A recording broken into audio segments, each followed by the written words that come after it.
और आज प्रेमामृत की चर्चा आपके सामने की जाएगी। यह जो प्रेमामृत है, इसकी उपलब्धि सर्वाधिक कठिन। भगवान का के चरित्र का, उनकी कथा का अमृत भी सुलभ है। भगवान के रूप का अमृत भी चित्र या मूर्ति के माध्यम से यत्किंचित सुलभ कहा जा सकता है। यद्यपि प्रत्यक्ष दर्शन उस रूपामृत का की उपलब्धि भी बहुत सरल नहीं है। और नामामृत यद्यपि प्रकट है, पर नामामृत की महिमा पर विश्वास कर पाना व्यक्ति के लिए कठिन होता है, क्योंकि मनुष्य का यह स्वभाव है कि जो वस्तु जितनी सरलता से प्राप्त होती है, वह उसका मूल्य उतना ही कम करता है। और आप प्रत्यक्ष देखते हैं, इस महंगाई के समय भी अन्न आदि की तुलना में हीरा या मोती कितना अधिक महंगा है। अन्न के बिना व्यक्ति का कार्य चलना असंभव है, पर हीरा मोती के बिना तो चाहे जो व्यक्ति पूरा जीवन व्यतीत कर सकता है। पर हीरा मोती सोने का दाम अधिक है और अन्न का दाम कम है, तो उसका एकमात्र तात्पर्य है कि हीरा मोती सोना जितनी कठिनाई और दुर्लभता से प्राप्त होता है, उसकी तुलना में अन्न जो है व्यक्ति अधिक सरलता से पा लेता है। तो व्यक्ति का जो मूल्यांकन है वो वस्तु की विशेषता के आधार पर न होकर के दुर्लभता के आधार पर होता है। तो भगवान का नाम तो सुलभ है, और सुलभ होने के नाते व्यक्ति को यदि उससे ये कह दिया जाए कि भाई राम नाम जपो, तो उसको लगता है कि यह कौन सी बात कह दी गई। गोस्वामी जी के सिद्ध संत के रूप में उनकी महिमा चारों ओर व्याप्त थी, और किसी व्यक्ति ने आकर गोस्वामी जी से यह प्रश्न किया कि आपने किस साधना के द्वारा ये सिद्धियां प्राप्त की हैं। इतनी कवित्व, इतनी सिद्धि, इतने चमत्कार आपके जीवन में दिखाई देते हैं। आप बताएंगे कि किस साधना तपस्या के द्वारा आपने पाया है। तो गोस्वामी जी ने कहा कि बस वो तो राम नाम है। सुनने वाले को लगा कि ये तो बड़े विश्वास की बात है। राम नाम तो हम सभी जानते हैं, और ये राम नाम से ये कह रहे हैं तो शायद ये छिपा रहे हैं कि सब लोग रहस्य न जान ले। तो जब उसने कहा कि महाराज आप छिपाइए नहीं, आप बताइए, तो गोस्वामी जी ने भगवान शंकर की शपथ लेकर के विनय पत्रिका में कहा, और शब्द कितने आग्रह से उन्होंने कहा कि शंकर साख जो राख कहो कछु, तो कर जी गिरो। अगर मैं शंकर जी की शपथ लेकर के कहता हूं कि अगर मैंने कुछ भी छिपाया है तो मेरी जीभ गल कर गिर जाए। क्या अपनो भलो राम नाम ही सो, तुलसी ही समझ पर। मेरे जीवन में तो एकमात्र जो कुछ तुम्हें दिखाई दे रहा है, वह एकमात्र राम नाम का ही प्रताप। तो राम नाम, यद्यपि राम नाम का अमृत सुलभ है, पर उसके अमृतत्व पर विश्वास करने वाले व्यक्ति बड़े दुर्लभ है। लेकिन यह अन्य अमृतों की तुलना में जिस अमृत की चर्चा आज आपके सामने रखी जाएगी, वह सबसे दुर्लभ अमृत है। और वह दुर्लभ अमृत जो है कहाँ है? श्री रामचरितमानस में उस अमृत का जो रूप, स्वरूप और उसका जो संकेत प्रस्तुत किया गया, वो बड़ा ही गंभीर है, महत्वपूर्ण है। और उसमें एक अंतर आप पाएंगे कि कथामृत का जो प्राकट्य होता है वह तो संतों के द्वारा होता है। गोस्वामी जी उत्तरकांड में कहते हैं कि वेद समुद्र है, ज्ञान मथानी है और संत इसके मथने वाले हैं, और उससे यह जो अमृत है, कथा का अमृत प्रकट होता है। ब्रह्म पयो निधि मंदर, ज्ञान संत सुर आहि, कथा सुधा मथि काढ़िय, भगति मधुरता जाए। तो कथामृत को प्रकट करते हैं संत, और भगवान का जो रूपामृत है का वो मनु जैसे भक्त जब साधना करते हैं, और वो साधना भी बड़ी ऐसी है कि जो कठिन साधना है, और उसके पश्चात भगवान जब अवतार लेते हैं तो मानो महाराज मनु या कश्यप अदिति इनकी साधना के स्वरूप संसार के सामने संसार के लोगों को रूपामृत मिला। और यह जो नामामृत है, यह नामामृत जो है उसके लिए गोस्वामी जी फिर संकेत ये करते हैं कि वेद समुद्र से ही इसका प्राकट्य हुआ, और यह वेद समुद्र से जो राम नाम प्रकट हुआ संतों मुनियों और महापुरुषों के द्वारा, तो वो राम नाम का अमृत शंकर जी मुख में धारण करते हैं। पर यह जो प्रेमामृत है, इसका मंथन अत्यंत कठिन था, इसका पाना बहुत बहुत कठिन था, और इसलिए इस प्रेमामृत की विलक्षणता ये है कि इसे पाने के लिए स्वयं भगवान श्री राम को ही मंथन करना पड़ा। यह प्रेमामृत की विलक्षणता है। और उसका एक दूसरा रहस्य भी है कि जिन लोगों ने मंथन किया को उन लोगों को मंथन के बदले में अमृत मिला, तो भगवान ने इस प्रेमामृत को स्वयं क्यों प्रकट किया? कि भगवान को स्वयं किसी अन्य अमृत की आवश्यकता नहीं थी, पर प्रेमामृत की आवश्यकता उनको भी थी। तो इसलिए उन्होंने निर्णय किया कि इस प्रेमामृत को तो मैं स्वयं मंथन करके प्रकट करूंगा। वह प्रेमामृत कहाँ है, कितनी कठिनाई से वह अमृत प्रकट हुआ, इसके लिए आप अयोध्या कांड के उस दोहे पर दृष्टि डालिए। जब चित्रकूट में श्री भरत प्रवेश करते हैं, और उस समय उनके प्रवेश करते ही सारे वातावरण में जो एक दिव्यता रस का संचार हो गया, ऐसा लगने लगा कि जड़ों में भी रस का प्रेम का संचार हो गया।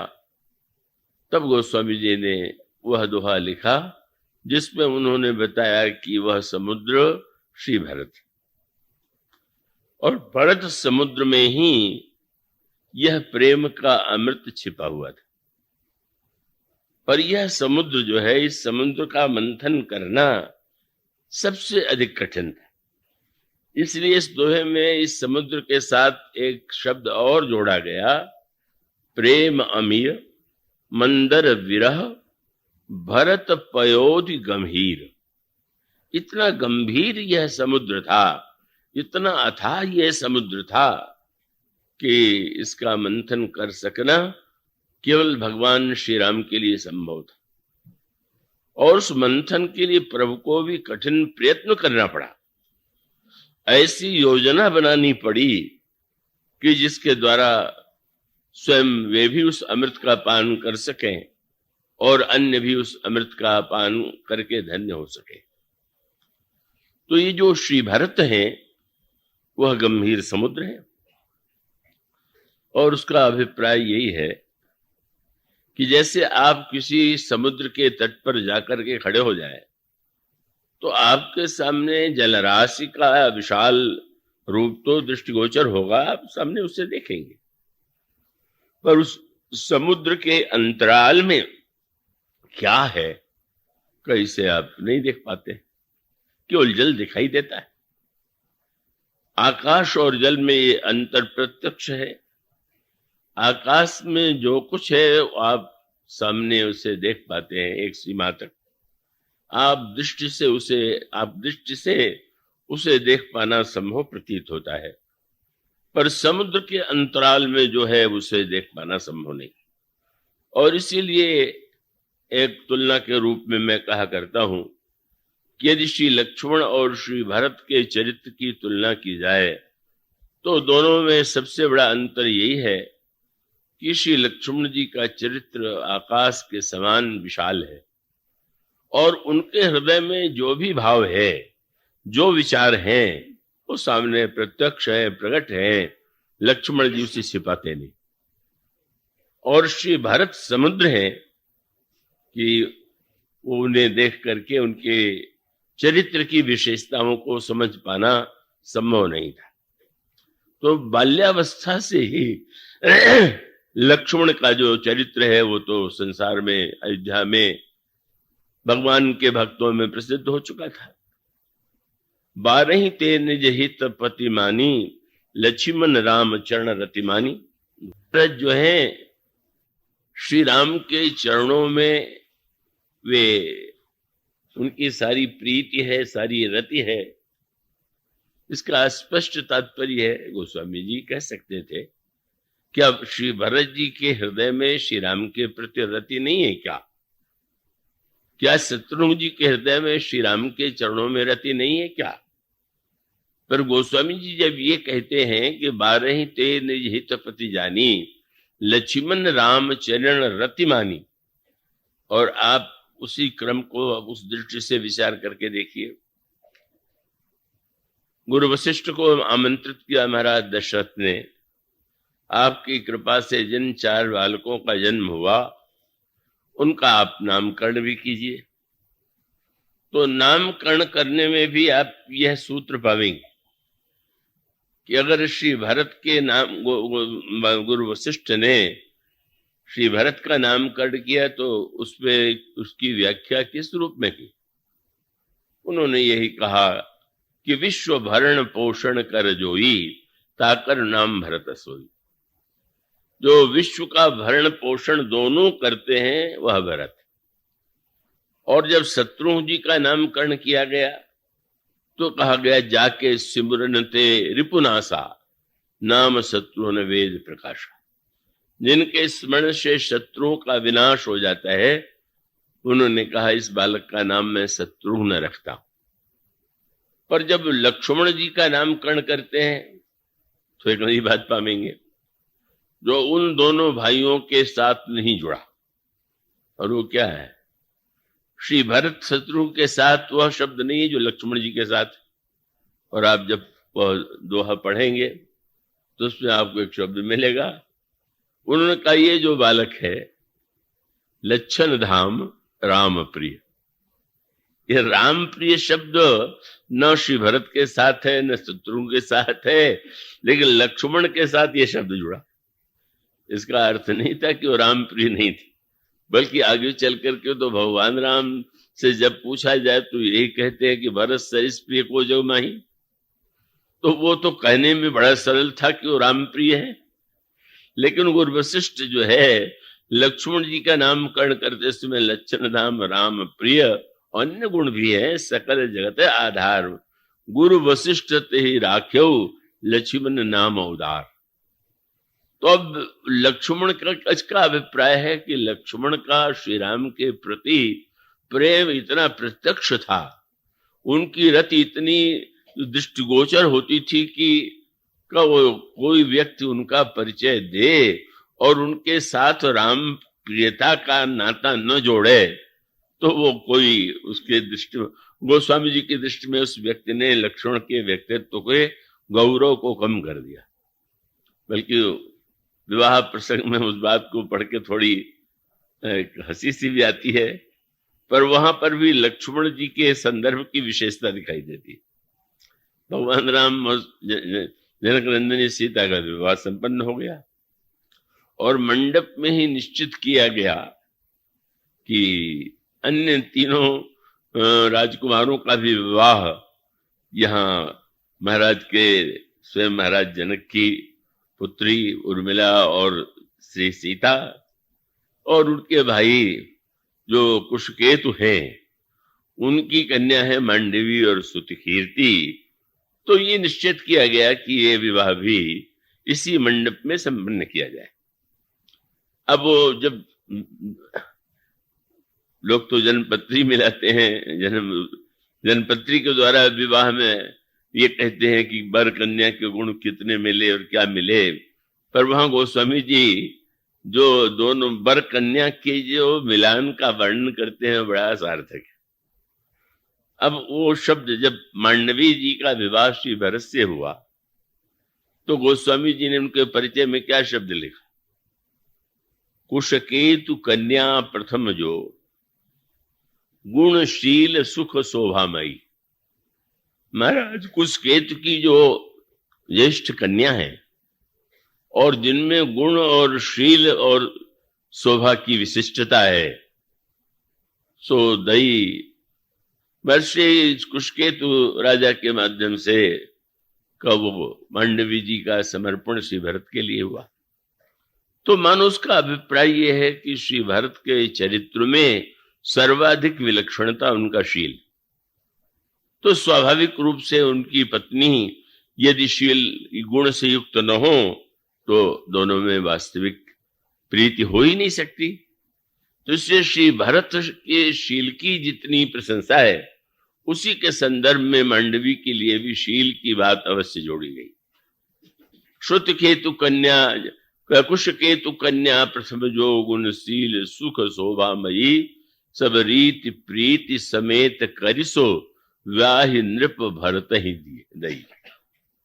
और फिर जब सुतकीर्ति का शत्रुघ्न जी से परिणय संपन्न हुआ तो गोस्वामी जी की शब्दावली क्या है, जही नाम श्रुत की रति सुलोचनी और सुमुखी सब गुण आगरी। जो सुमुखी हैं और सुलोचनी हैं और समस्त गुणों की केंद्र हैं। तो श्रुति कीर्ति का जो एक सांकेतिक अर्थ है, आप उसको यह इसे सरलता से ग्रहण कर सकते हैं। श्रुत वेद को कहते हैं और मानो ये साक्षात वेदमयी श्रुतकेतु के श्रुतकीर्ति के रूप में जो विद्यमान है उनकी ये विशिष्टता है जो शत्रुघ्न जी के साथ पढ़ने के लिए आवश्यक है। लेकिन अनोखी बात हो गई, अब ये कहना चाहिए कि उर्मिला जी का विवाह जब उन्होंने किया तो मांडवी श्रुतकीर्ति के लिए तो कह दिया कि वो उसके केतु की कन्या है, तो अब कहना चाहिए कि उर्मिला जी जनक की कन्या है। लेकिन कैसी अनोखी बात है, गोस्वामी जी ने उर्मिला जी का परिचय करने के लिए जनक की पुत्री कह के परिचय नहीं दिया। क्या कहा, बोले जानकी लघु भगिनी, सीता जी की छोटी बहन। इसका अर्थ क्या है कि अगर उनसे नाता न हो राम सीता से तो लक्ष्मण के मन में उसके प्रति आकर्षण ही उत्पन्न नहीं हो सकता। तो जानकी लघु भगिनी तो मांडवी भी है, जानकी लघु भगिनी तो श्रुतकीर्ति भी है। लेकिन जैसा नामकरण में भरत जी लक्ष्मण जी के लिए राम प्रिय कहना परमावश्यक है, उसी तरह से अगर उर्मिला जी का विवाह लक्ष्मण से हो रहा है तो गोस्वामी जी कहते हैं कि वो तो पूजनीय प्रिय परम जहाते, मानिए सब ही राम के नाते। उनके चिंतन का और आस्था का केंद्र तो केवल श्री सीता जी, श्री राम की प्रिया हैं श्री किशोरी जी, और उनकी लघु भगिनी है। तो इसका अभिप्राय यह है कि लक्ष्मण जी की जो प्रीति है श्री राम के प्रति वो सबको ज्ञात थी, और ऐसा लगता था कि इस शब्द को जोड़े बिना उनका परिचय अधूरा रह जाएगा। अब वो जो श्री भरत हैं जिनके लिए गोस्वामी जी को लिखना पड़ा भरत पयोधि गंभीर, इसका अर्थ क्या कि श्री भरत का जो विलक्षण चरित्र है वो बाहर से देख करके उनके व्यवहार से उनकी वाणी से का समझ पाना असंभव था। भरत जी के अन्य गुण तो लोगों को यत्किंचित दिखाई देते थे, लेकिन जो श्री भरत के जीवन में अंतःकरण में श्री राम के प्रति प्रगाढ़तम प्रेम था, वो प्रेम किसी के सामने नहीं आया, क्योंकि पूरे मानस में भरत के चरित्र की यह जो समस्या है, गंभीरता है, वो आपको पग पग पर परिलक्षित होगी।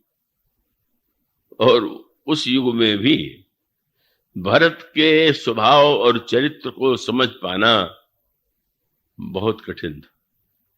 बड़े से बड़े व्यक्ति भी श्री भरत को सही अर्थों में समझने में सक्षम नहीं थे। और वो सज्जन शायद यहां हो, बुरा नहीं मानेंगे, बहुत वर्ष पहले, मुझे तो कितने वर्ष पहले एक सज्जन मिले, परिचय उनका वकील के रूप में दिया गया, बड़े बुद्धिमान व्यक्ति थे। तो उन्होंने कहा कि मैं कुछ विचार रखना चाहता हूं।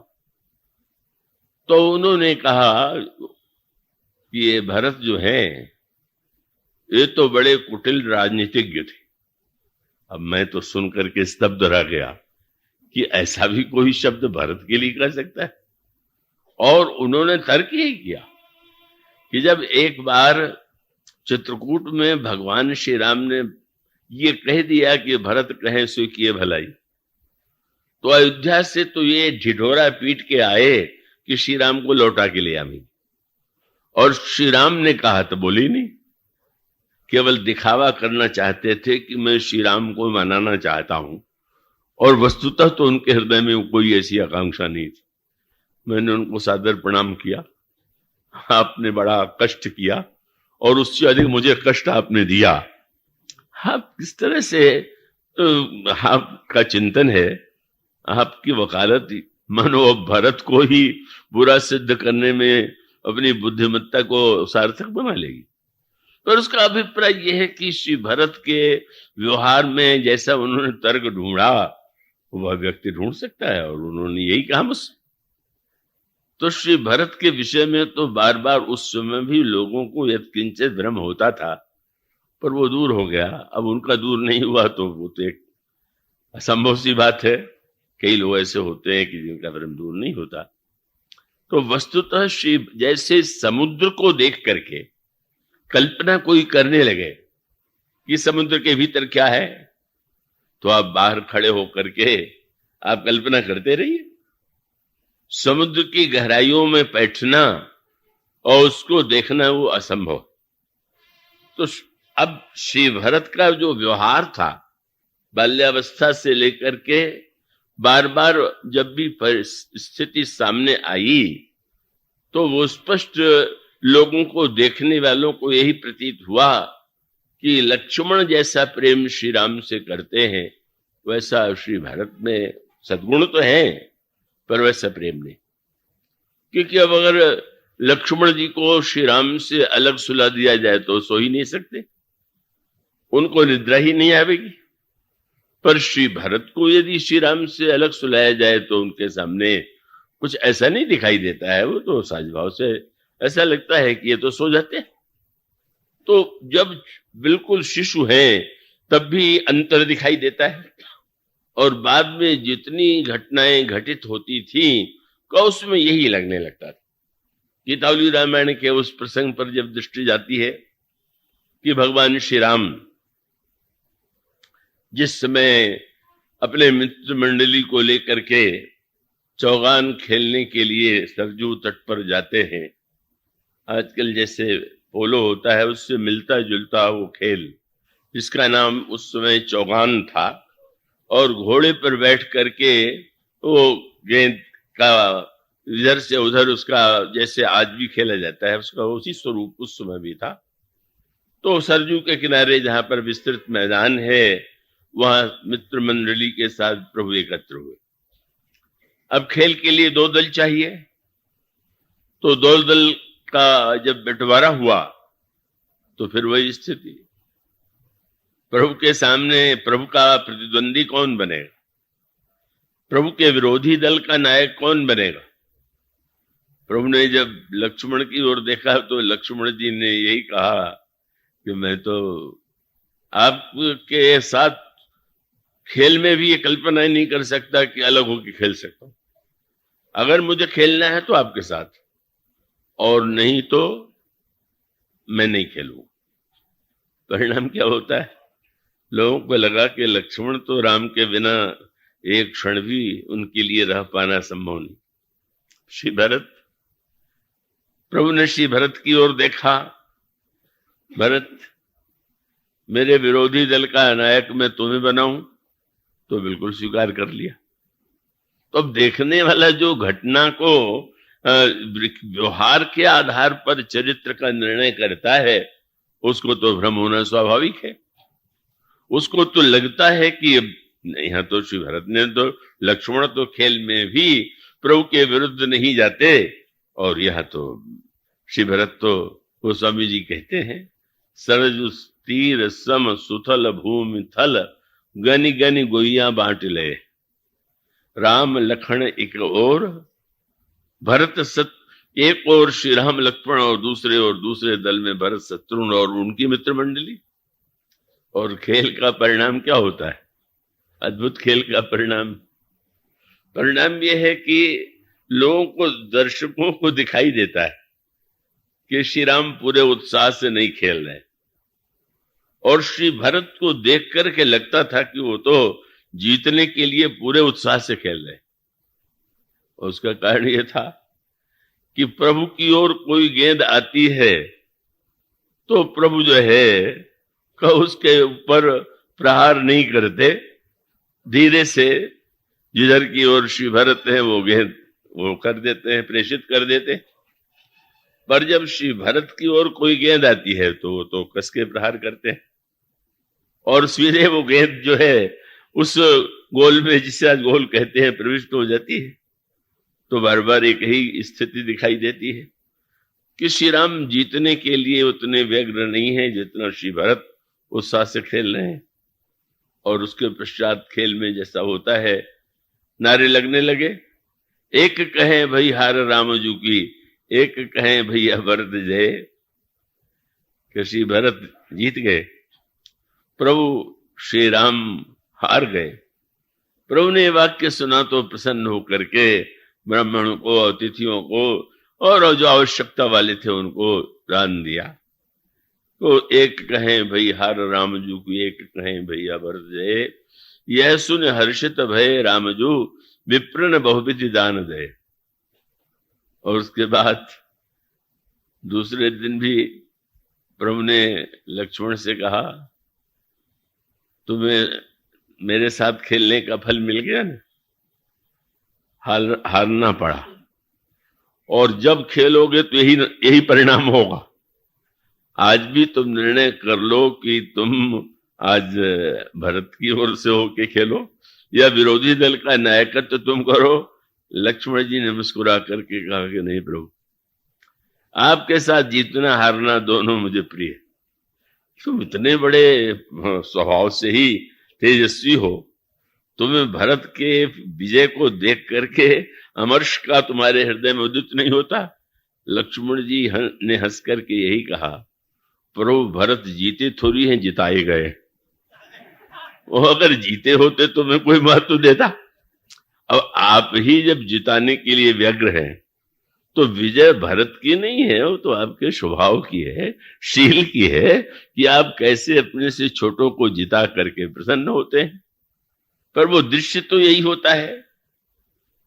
और श्री भरत का वह गंभीर स्वभाव जो है, जिस गंभीर स्वभाव में अद्भुत भावना है, और उस अद्भुत भावना को उन्होंने प्रकट नहीं होने दिया। और उसका अभिप्राय क्या?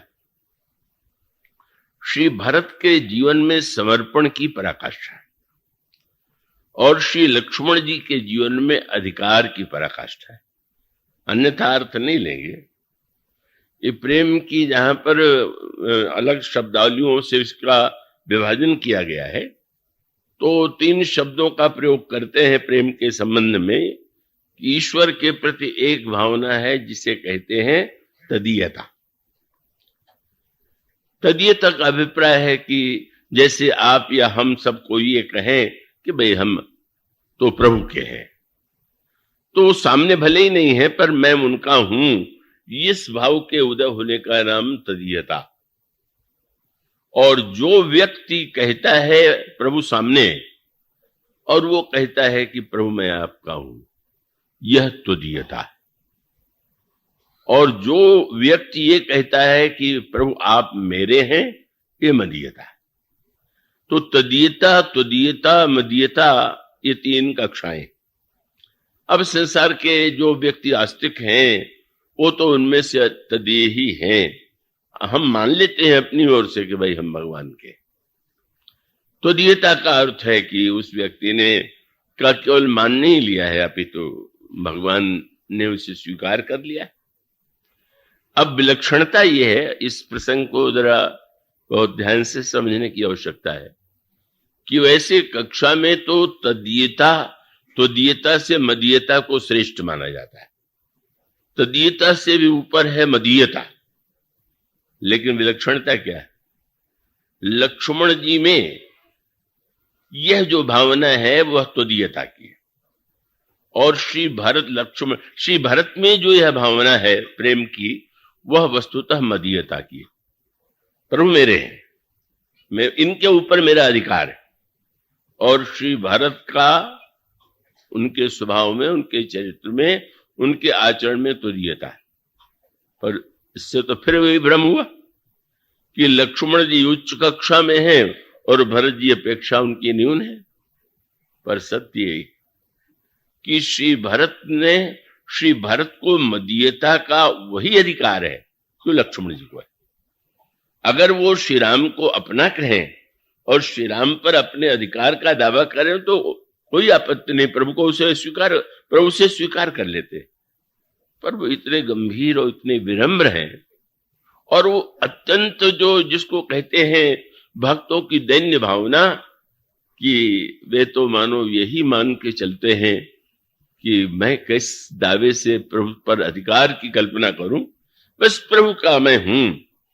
तो मदीयता का अधिकार होते हुए भी त्वदीयता के भाव में ही भरत जी महाराज स्थित हैं।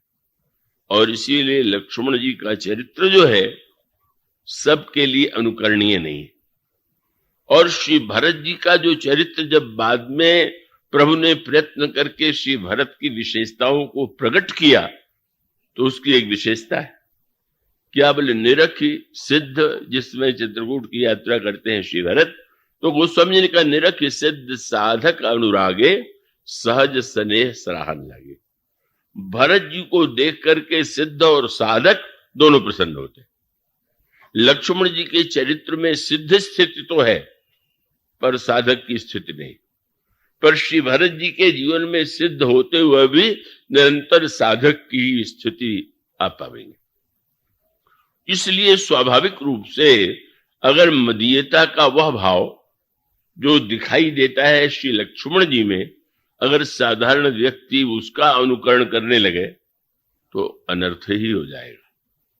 जो वाक्य लक्ष्मण कहते हैं, जो व्यवहार वे करते हैं, का यह उनके मुख से तो शोभा देता है, पर अगर कोई साधक उसका अनुकरण करने लगे तो उसका पतन, उसका विनाश और संभावी।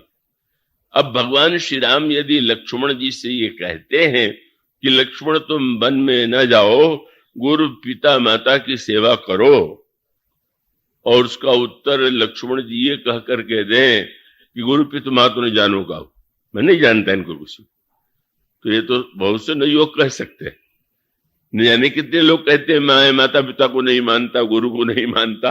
वही लक्ष्मण जी ने कह दिया तो इसमें क्या आश्चर्य लगेगा। पर आप सोचिए, गुरु पिता माता ने जानो काहू और कहूं स्वभाव नाथ पति आहू, मोरे सब एक तुम स्वामी, दीन बंधु उर अंतर जामी।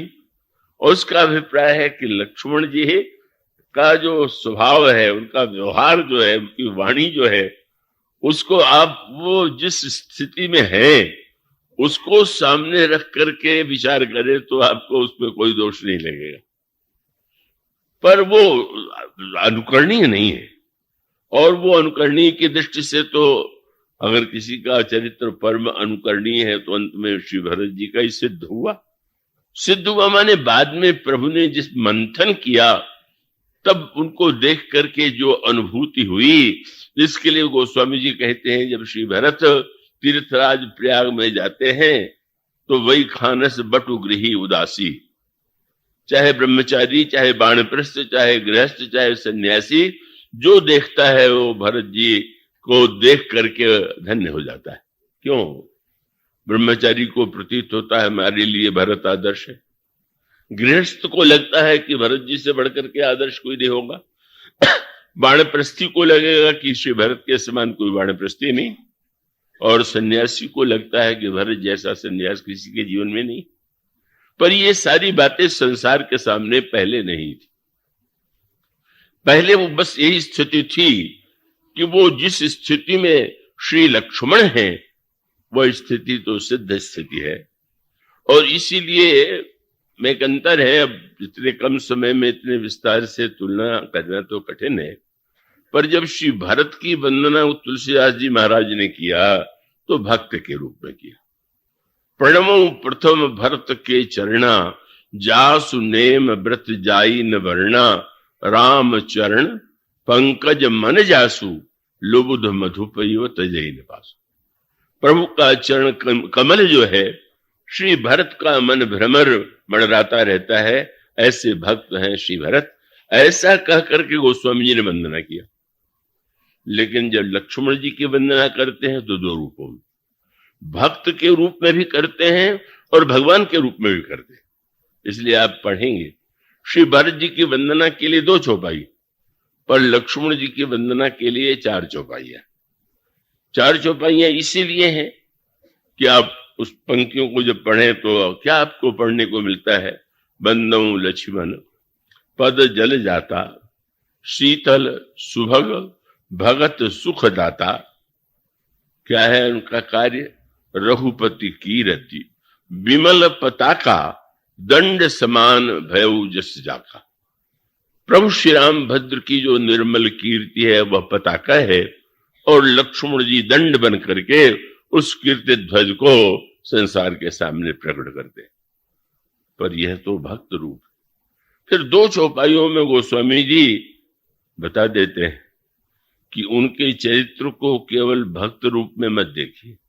तब 2 चौपाइयों में वो शीर्ष रूप में कहते शेष, सहस्त्र शीर्ष, यह शेष है, वह है जिनके सहस्त्र सिर हैं और जग कारण। ये शब्द केवल या तो श्री राम जी के लिए है, या सीता जी के लिए, या लक्ष्मण जी के लिए, कि संसार के ये कारण है। शेष सहस्त्र शीर्ष जग कारण। और जैसे श्री राम के लिए अवतार शब्द का प्रयोग करते हैं, श्री भरत के लक्ष्मण जी के लिए भी कहते हैं, जो अवतरेऊ भूमि भय टारण, जो संसार का भार दूर करने के लिए अवतार जिन्होंने लिया। और तब इन चौपाइयों के द्वारा फिर अंत में जैसे वे भगवान से प्रार्थना करते हैं, भरत जी से प्रार्थना नहीं करते, शत्रुघ्न जी से वो प्रार्थना नहीं करते, वंदना करने के बाद तुरंत चौथी चौपाई में तुरंत कहते सदा सुसानुकूल रहो मोह पर। हे लक्ष्मण जी महाराज, आप मेरे ऊपर सदा अनुकूल रहिए, कृपा सिंधु सौमित्र गुनाकर। तो मनुष्य का अभिप्राय है कि लक्ष्मण जी का चरित्र जटिल इसलिए है कि उनकी 2 भूमिका है, एक भक्त की भूमिका और 2 ईश्वरीय भूमिका। पर वो दोनों भूमिका वो उनके दिव्यता के अनुकूल हैं, और वो जब ईश्वरीय भूमिका में बोलते हैं तो उसको न समझ पाने के कारण ही कई लोग उनकी आलोचना करने लग जाते हैं कि बड़े क्रोधी थे, बिना सोचे समझे बोलते थे। पर वो जो कुछ था वो लक्ष्मण जी का सब कुछ प्रत्यक्ष था।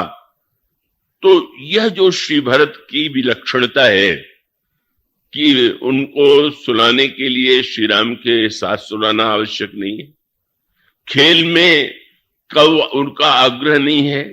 क्यों नहीं आग्रह? कितना समर्पण है कि नहीं। अगर प्रभु से पूछा जाए तो कहते हैं कि श्री भरत के समान कोई भाई हुए ही नहीं, और कहते किससे हैं? अनोखी बात, जो बात संसार में कोई बुद्धिमान व्यक्ति नहीं कह सकता। भगवान राम ने चित्रकूट में कहा, लक्ष्मण मैं तुम्हारी शपथ लेता हूं, और पिताजी की भी, और अगला वाक्य क्या था? लखन तुम्हार सपथ पितु आना, सुच सुबंधु नहीं भरत समाना। संसार में पवित्र भरत जैसा भाई नहीं हुआ। अब भाई से ही कह रहे हैं, कितना बुरा लग जाए संसार में कोई और भाई हो, मैं सब कुछ छोड़ के साथ में हूं और कह रहे भरत सबसे अच्छे। लेकिन प्रभु कह सकते हैं और लक्ष्मण उसमें आनंद ले सकते हैं, यही उनकी मानता, श्रेष्ठता। पर श्री भरत से जब पूछा जाए कि आपकी दृष्टि में सबसे श्रेष्ठ कौन है, तो यही कहते हैं, यह धन्य लक्ष्मण बड़ भागी, राम पदार विंद अनुरागी, कपटी कुटिल मोहि प्रभु चीन्हा, ताते नाथ संग नहीं लीना, लालन जोग लखन लघु लोने, भेन भाई असहाय होने। लक्ष्मण के समान भाई न तो हुआ है और न तो कोई होगा। ये अनोखे संवाद, जिसका जो रहस्य है, जिसमें कितना बड़ा विश्वास प्रभु का लक्ष्मण के प्रति है, और लक्ष्मण जी को इससे सुन करके भी जिसको कष्ट न हो, और वहां तो कम से कम घुमा के यही कह दिया कि भरत जमा के समान भाई नहीं है। पर जब हनुमान जी से मिले तो आध घंटे के बाद ही हनुमान जी से कहने लगे, कसुनु कपि जन जी मानस ऊना, तय मम प्रिय लक्ष्मण ते दूना। तुम लक्ष्मण से दूने प्यारे हो, अभी अभी आए और वो दूने प्यारे हो गए। अब लक्ष्मण जी के स्थान पर कोई होता तो ये कहता, तो फिर इन्हीं के साथ ले लीजिए। हम सब कुछ बाल्यावस्था से सब कुछ छोड़ करके, पत्नी परिवार छोड़ करके आपके साथ हैं, और आपने एक क्षण में दूना बना दिया। लेकिन इसमें हनुमान जी की उतनी महिमा नहीं जितनी लक्ष्मण की महिमा। प्रभु लक्ष्मण के सामने ये कह सके, तो उसका अभिप्राय यह है कि लक्ष्मण और श्री राम का व्यक्तित्व जो है मिलकर के अभिन्न है। कि दंड और पताका को तो अलग किया नहीं जा सकता। दोनों का बिना डंडा आप ऊपर कैसे गाड़ दीजिए तो उसको कौन महत्व दे, और बहुत बढ़िया झंडा हो और डंडा ही ना हो तो जमीन पर पड़ा रहेगा। तो मानो श्री लक्ष्मण और श्री राम का जो स्वरूप है वो अभिन्न है, ईश्वरीय है, और उसका गौरव अपना अलग है। लेकिन प्रभु का जो अवतार हुआ है वह तो संसार के जीवों के लिए शिक्षा देने के लिए, संदेश देने के लिए। तो इसलिए लक्ष्मण जी का चरित्र इतना विलक्षण है कि वो वंदनीय तो है लेकिन अनुकरणीय नहीं। पर प्रभु जानते हैं कि संसार का कल्याण लक्ष्मण के द्वारा नहीं होगा।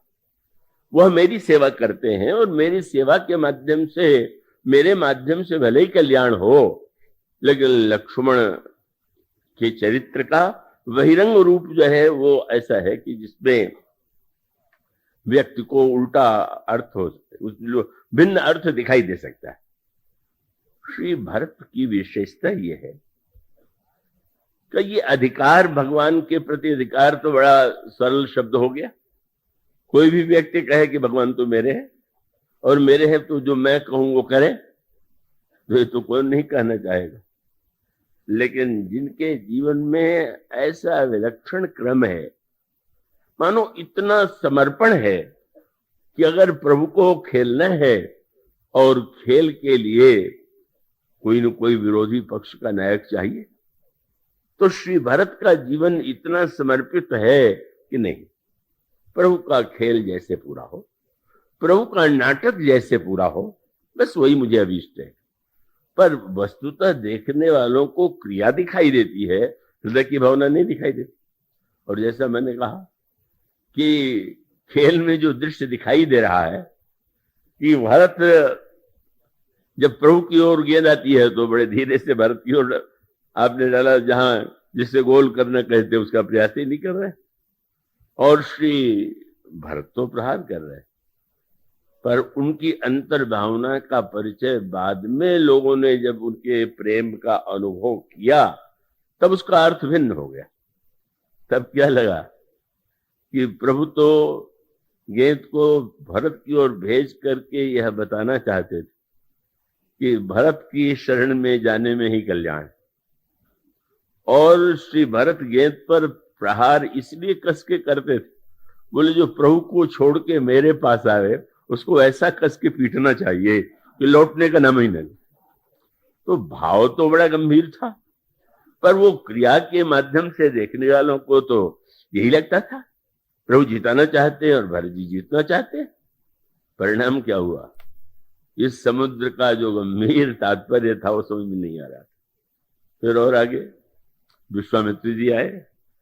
विश्वामित्र ने महाराज दशरथ से कहा कि आप अनुज समेत देहु रघुनाथ, छोटे भाई के साथ आप श्री राम को दीजिए। तो छोटे भाई का सबसे पहला अधिकार तो भरत का है। उन्होंने नाम तो नहीं लिया था कि श्री राम और लक्ष्मण को दीजिए, उन्होंने कहा था छोटे भाई के साथ राम को दीजिए। लेकिन कैसी अनोखी बात, विश्वामित्र भी यही मान के चल रहे थे कि छोटे भाई का अर्थ है लक्ष्मण। और दशरथ जी भी जानते थे कि जब कोई कहे कि राम का छोटा भाई तो लक्ष्मण को मानना, और लक्ष्मण को ही लेकर के गए। पर श्री भरत तो आग्रह कर सकते थे कि प्रभु आपके बिना हम कैसे रहेंगे अकेले, आप मुझे भी तो साथ में चलिए, मुझे भी तो सेवा का सौभाग्य दीजिए। पर श्री भरत ने एक बार भी आग्रह नहीं किया। तो उनका बहिरंग व्यवहार ऐसा था कि इसके लिए वो शब्द जो गोस्वामी जी का है कि भरत पयोधि गंभीर, वो स्पष्ट दिखाई देता है। परिणाम भी क्या हुआ, प्रभु चले गए। और आप जानते हैं जिस समय जनकपुर से दूत पत्र लेकर के आए और उस पत्र का समाचार श्री भरत को मिला, श्री भरत क्या कर रहे थे? अगर ये लिखा होता कि माला में जप कर रहे थे तो लगता कि भाई वियोग में भी राम नाम का जप कर रहे हैं। पर समाचार क्या गोस्वामी जी लिखते, क्या खेलत रहे तहां सुधि पाई, खेल रहे थे बच्चों के साथ। अब जो श्री राम के वियोग में खेल में डूबा हुआ हो उसे कौन समझेगा कि श्री राम से बहुत प्रेम करते। हाँ, उस दिन थोड़ी सी झलक तो लोगों ने पा लिया। खेलत रहे तहां सुधि पाई, आए भरत सहित हित भाई, और पूछत अति स्नेह सकुचाई। एक तो इतने संकोची हैं कि प्रारंभ से ही श्री राम को सभी देखते हैं और देखते ही रह जाते हैं अपलक। लेकिन श्री भरत ने बाद में चित्रकूट में प्रभु से कहा कि प्रभु आपके सौंदर्य की प्रशंसा मैंने बहुत सुना है। अब कोई आश्चर्य करेगा, भरत कहे कि मैंने सुना है, जो भाई हैं जो निरंतर साथ हैं। और जब उन्होंने कहा कि सुना है कि आप बहुत सुंदर हैं, तो श्री भरत से पूछा जा सकता था कि सुनने का अर्थ क्या हो। तो उनका उत्तर यही था कि महु स्नेह सकोच बस सन्मुख कहूं न बहन। मैंने कभी आंख उठा करके साहस ही नहीं किया कि आपके मुख की ओर देख, तो कैसे मुझे पता चले कि आप कितने सुंदर है। प्रभु ने हंस करके यही कहा, फिर तुम अपने को देख लो, क्योंकि तुम्हें देख करके लोगों को तो मेरा ही भ्रम होता है। लेकिन उसका अभिप्राय यह है कि जो इतना संकोची है और आए भी तो बड़े संकोच से पिताजी से पूछ दिया कि तात कहाँ से पाती आई, पिताजी पत्र कहाँ से आया। और जब पता चला कि जनकपुर से पत्र आया हुआ है और उसको सुना उन्होंने, बस एक क्षण के लिए लोग आश्चर्यचकित हो गए। होता है, होना नहीं चाहिए, भाइयों में परस्पर प्रेम हो, प्रेम तो सभी में होना चाहिए, पर भाई भाई में तो अत्यंत प्रेम की कल्पना की जाती है। पर व्यवहार में दिखाई देता है कि भाई के हृदय में भी भाई की उन्नति से स्पर्धा हो जाती है, मात्सर्य हो जाता है, ईर्ष्या हो जाती है। तो उस समाचार में तो यही लक्ष्मण और राम की महिमा का वर्णन है पत्र में। किंतु उसे सुन करके क्या श्री भरत को लगा कि क्या बतावे, मुझे अवसर नहीं मिला, नहीं तो मैं जाता तो मेरा भी बड़ा नाम हो जाता और मेरा भी इतिहास में मेरी भी चर्चा होती। पर गोस्वामी जी ने कहा कि नहीं, सुनी पाती पुल के दो भ्राता, अधिक स्नेह सनातन गाता। भरत के शरीर पर रोमांच हो आया और उसको देख करके लोगों को लगा कि अरे, हम लोग तो ये समझते थे कि श्री भरत के लिए कोई अंतर नहीं पड़ता, पर इतने प्रसन्न हो रहे हैं। तो बात ये तो उनका प्रेम तो बड़ा पवित्र है। वो स्वामी जी का शब्द है, प्रीति पुनीत भरत के देखी सकल सभा सुख लहु विसे। जब लोगों ने देखा, ओहो, अपने भाई की उन्नति, अपने भाइयों के यश की कीर्ति का समाचार सुन करके जो इतना आनंद में डूब रहा हो, लगता है कि इनके हृदय में तो सचमुच स्नेह है। मानो एक झलक सी दिखाई पड़ी और फिर विवाह भी हो गया। और विवाह के पश्चात मामा आए हुए हैं विभाजित, और वो अनुरोध करते हैं महाराज दशरथ से कि मैं चाहता हूं कि भरत मेरे साथ चले ननिहाल में, कुछ दिन रहें और बाद में आने। तो विवाह के बाद भी थोड़े दिन ही वे वहां उपस्थित रहते हुए से बाद में मामा के साथ ननिहाल चले जाते। उस समय भी उन्होंने नहीं कहा कि नहीं, हम श्री राम को छोड़ करके नहीं जाएंगे ननिहाल। तो मानो यह जो गंभीर समुद्र था, एक झलक लगी थी, लेकिन फिर वही बात। सत्य तो यह है कि एक तरह से श्री भरत गए तो इतने लंबे प्रवास में ननिहाल में रहे कि लोगों की दृष्टि में श्री भरत ओझल हो गए।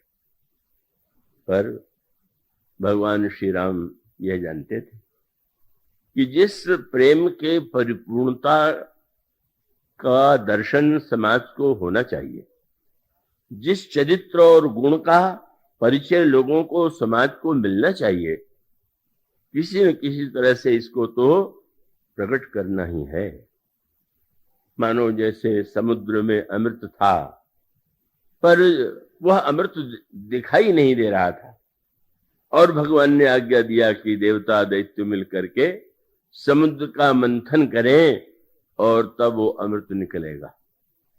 पर जब प्रभु ने देखा कि भरत तो इतना गहरा समुद्र है कि इसको समझ पाना, इसके अंतर हृदय के प्रेम को कोई देख ही नहीं पा रहा है, समझ ही नहीं पा रहा है, तो उन्होंने निर्णय किया कि अब तो इनका ही मंथन होना चाहिए।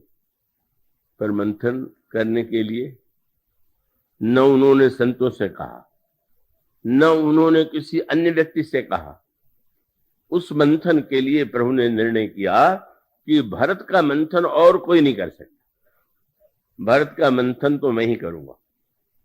और मंथन करने में भी प्रभु ने जो योजना बनाई वो इतनी निष्ठुर थी, इतनी कठोर थी कि प्रभु को ये लगा कि किसी और से यह कहना और उसके द्वारा भरत समुद्र का मंथन कराना, ये तो बड़ा ही निर्दयकारी होगा।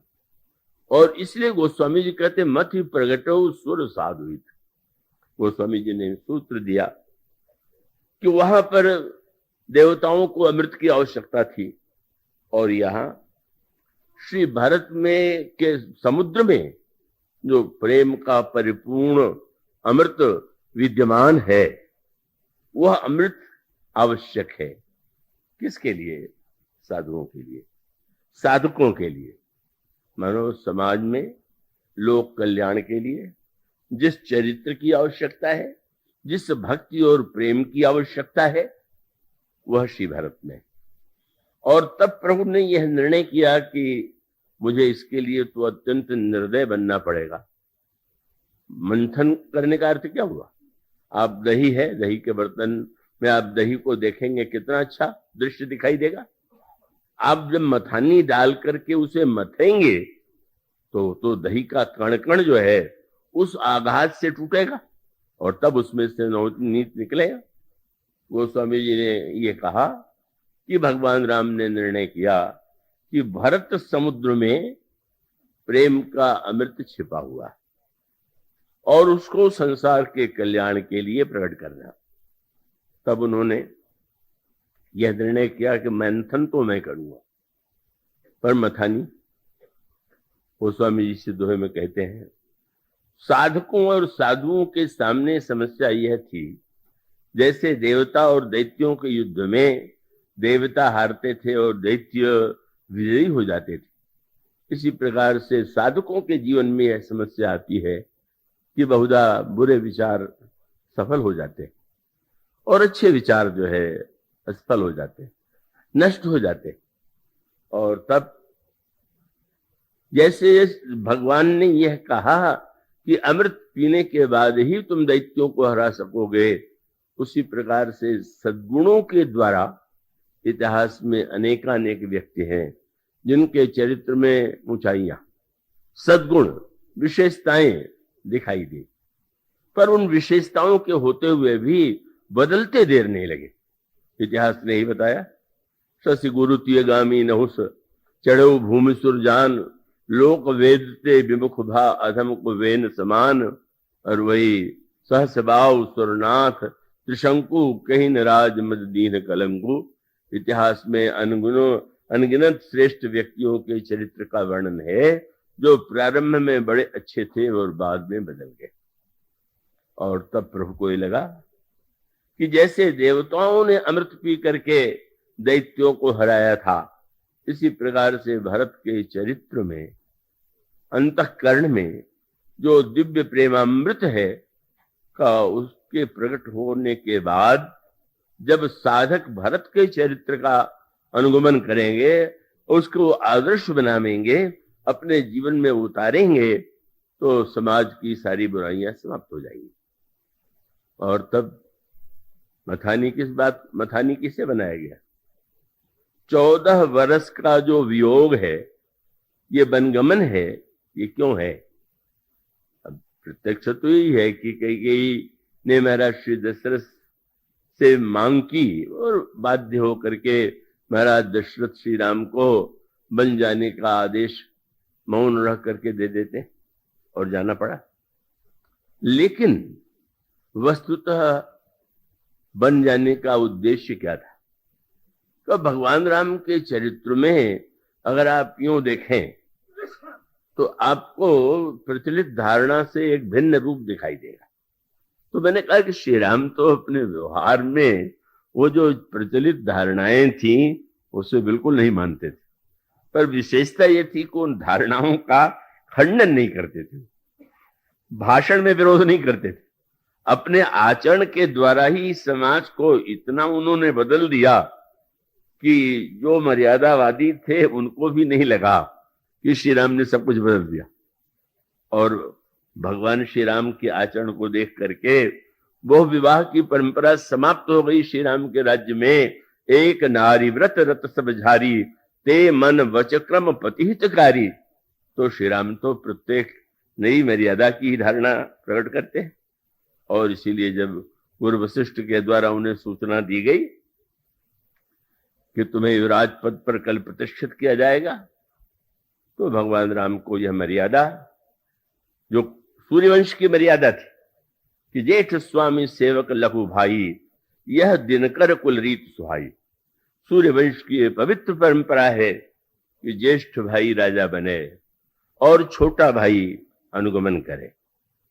भगवान श्री राम ने उसका उल्टा कहा, गुरु वशिष्ठ से नहीं बोले। गुरु वशिष्ठ से एक वाक्य भी उन्होंने नहीं कहा कि मैं राज्य नहीं लेना चाहता, या ये परंपरा अनुचित। पर गुरु जी के जाते ही भगवान राम बैठ करके सोचने लगे, सूर्य वंश तो बड़ा पवित्र वंश है, पर इस वंश में ये अनुचित परंपरा कैसे बन गई? क्या जन्म्यू एक संग सौ भाई, भोजन सैन केली लरिकाई, कर्ण वेद उपवीत विवाह, संग संग सब भय उछाहा। तो विमल वंश तो बड़ा पवित्र, लेकिन अनुचित एक हो क्या? बंधु विहाय बड़े अभिषेक को, छोटे भाई को छोड़ करके बड़े को राजा बनाया जाता है। ये तो इस वंश के लिए कलंक है। कहा मर्यादा मानते, बोले भले ही नहीं, यही उनकी विशेषता है। वो उग्र भाषण नहीं देते, पर वो ऐसा उनके अंतःकरण की शैली, उनके विचार और व्यवहार की शैली है कि प्रभु ने यही कहा, यह वंश तो किसी ने पूछा महाराज क्यों अनुचित है?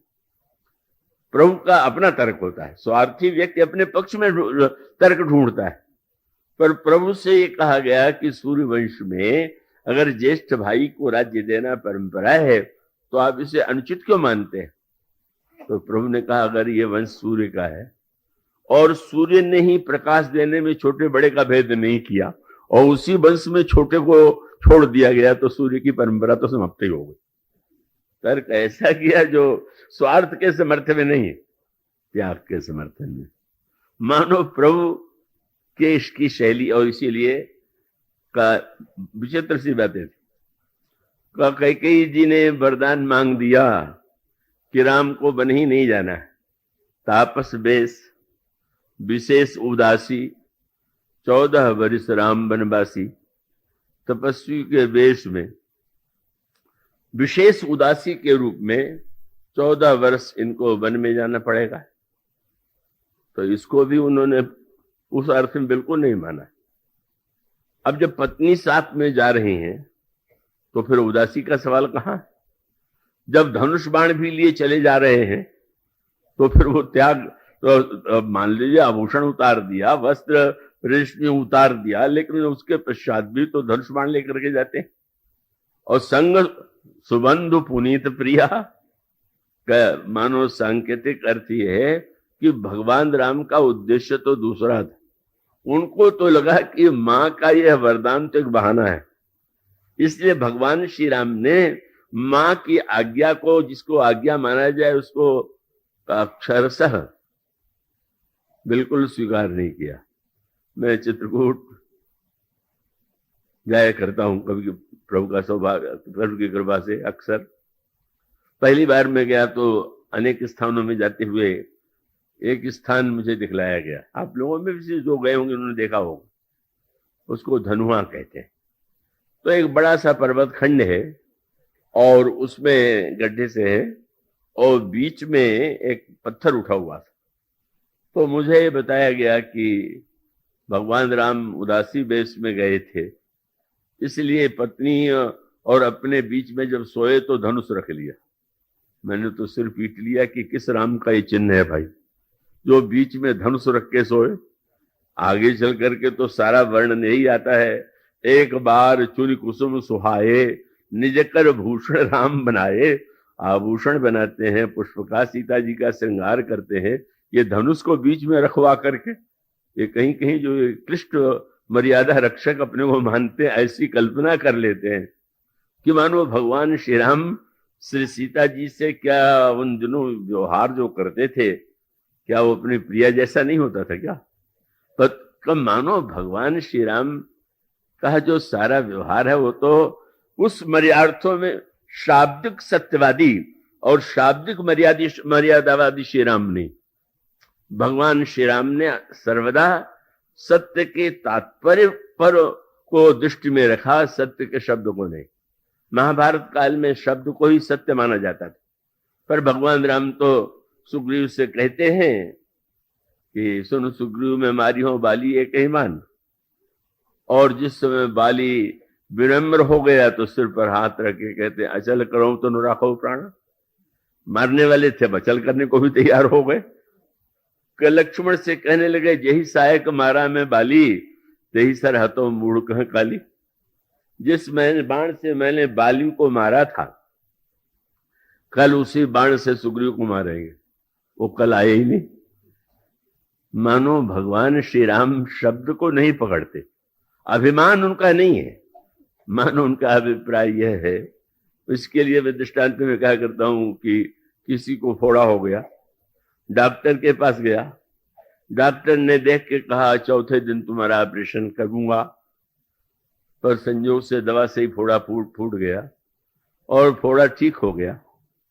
अगर वो रोगी डॉक्टर के पास जाए और डॉक्टर ये कहे कि तुम्हारा तो फोड़ा ठीक हो गया है, पर सत्यवादी होने के नाते मुझे ऑपरेशन तो करना ही पड़ेगा, तो उस सत्यवादी डॉक्टर की कितनी पूजा आप करेंगे कि वाह, केवल मेरे मुंह से कोई शब्द निकल जाए। ये महाभारत का काल था जिसमें मेरे मुंह से निकल गया तो निकल गया।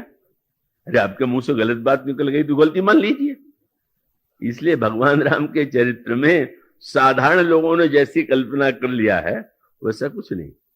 भगवान श्री राम जाते हैं वन में तो उसका अभिप्राय क्या है? पिताजी की सत्य की रक्षा करना है, तो ठीक है, राज्य छोड़ देना है। और पर उसके साथ मेरे साथ अगर सीता है तो मेरी इतना सब कुछ छोड़ करके मेरे साथ जा रहे हैं। उनके प्रति स्नेह, उनके हृदय के अनुकूल कोई व्यवहार, ये भी तो मेरा कर्तव्य है। बड़ा व्यापक अर्थ होता है उनके चरित्र में। लक्ष्मण मेरा छोटा भाई है, मानो भगवान श्री राम का व्यवहार जो है वह केवल शाब्दिक और शब्दों में बंधा हुआ नहीं, बल्कि भगवान राम जिस उद्देश्य से बन जा रहे थे, मुख्य उद्देश्य दूसरा था। इसलिए उनको तो लगा कि ठीक, इस यात्रा में आप, इसीलिए तो व्यंग किया गोस्वामी जी ने कि कवितावली रामायण में जिसमें गांव की स्त्रियों ने श्री राम को देखा तो सीता जी से पूछा कि ये कौन है आपके। अब आश्चर्य, कौन ऐसा था कि जो समझ नहीं जाए कि कौन है, देख के जैसे बैठे हुए हैं। पर उन लोगों ने जो व्यंग्यात्मक चित्र प्रस्तुत किया वो बड़ा मार्मिक था। जब उन्होंने पूछा कि ये कौन है, आपके कौन है, तो जनक नंदिनी तो मुस्कुरा करके चुप हो गई। पर मानो उनका ये प्रश्न था कि क्या कारण है, तो उन्होंने कहा कि अब इनको देख के हम समझ नहीं पा रहे हैं। क्या? बोले शीश जटा, सिर पर जटा जूट धारण करने देख करके लगता कोई उदासी और तपस्वी है, तो फिर वही मान लो। बोले शीश पर जटा देख के तो मान लेते, लेकिन इनकी आंखों को देखे तो बिल्कुल नहीं लगता। शीश जटा उर बाहु विशाल और बिलोचन लाल, तिरछी सी भौं है। नेत्र देख के लगता है कि श्रृंगार रस के रूप, सिर देख के लगता है कि शांत रस है, और उसके साथ शीश जटा उर बाहु विशाल बिलोचन लाल, तिरछी सी भौं है। और अगला वाक्य उन्होंने कहा कि इसके पश्चात भी शांतरस का, इनके हाथ में धनुष बाण देख के लगता है वीर रस है। धनुष बाण और जटा और नेत्र, इनमें अलग अलग रसों की अनुभूति होती है। तो फिर आप लोगों को ये जिज्ञासा क्यों है? अगला वाक्य बड़ा मधुर था। उन गांव की स्त्रियों ने कहा कि अब क्या करें, हम लोग इनसे पूछे तो कैसे पूछे, क्या समस्या है? बोले सादर 12 बार सुभाय चितय, बार बार देखते हैं तो बस आप ही क्यों, किसी कोई और है इसकी ओर तो देखते ही नहीं। तो सीता जी तो मौन है, पर मानो व्यंग की हंसी में लगा कि भाई अगर कोई अपनी प्रिया की ओर देख रहा है तो उसमें दूसरों को क्या लेने देना, तुम्हें क्यों आपत्ति है कि मेरी ओर बार बार देख रहे हैं। बड़े प्रेम से उन गांव की स्त्रियों ने कहा इसलिए कहना पड़ रहा है कि सादर 12 बार सुभाय चितय, तुम त्यों हमरो मन मोह, देखते आपकी ओर है, मन हमारा चुरा लेते हैं, हमने पूछे तो क्या करें। वो स्वामी जी का अभिप्राय है, पूछति ग्राम बधु सिय सो, यह सांवरो सो सखे रावरो को है। मानो श्री राम तो समग्र रसों के मूर्तिमान विग्रह, और बन जाकर के उन्होंने कई अम्बा की आज्ञा का पालन किया है तो बहाना था, मूल उद्देश्य दूसरा था। और वो उत्तर वो स्वामी जी ने कहा 14 वर्ष के वियोग की मथानी बना करके प्रकट करना था प्रेम के अमृत को, लक्ष्य ये था, दिखावा और कुछ दिया गया। और 14 वर्ष का वियोग अगर न होता तो भरत का प्रेमामृत प्रकट न होता। कितना कठिन कार्य, कितनी बड़ी साधना प्रभु को करनी पड़ी कि किसी तरह से भरत प्रेमामृत प्रकट हो। तो प्रेमामृत की चर्चा को तो आज यहीं रोक करके कल फिर कहना पड़ेगा, क्योंकि अधूरा रह जाएगा। अधूरा तो कल भी रहेगा, लेकिन फिर भी आज विलंब भी बहुत हो गया है, इसको आज विराम देते हैं। बोलिए श्याम।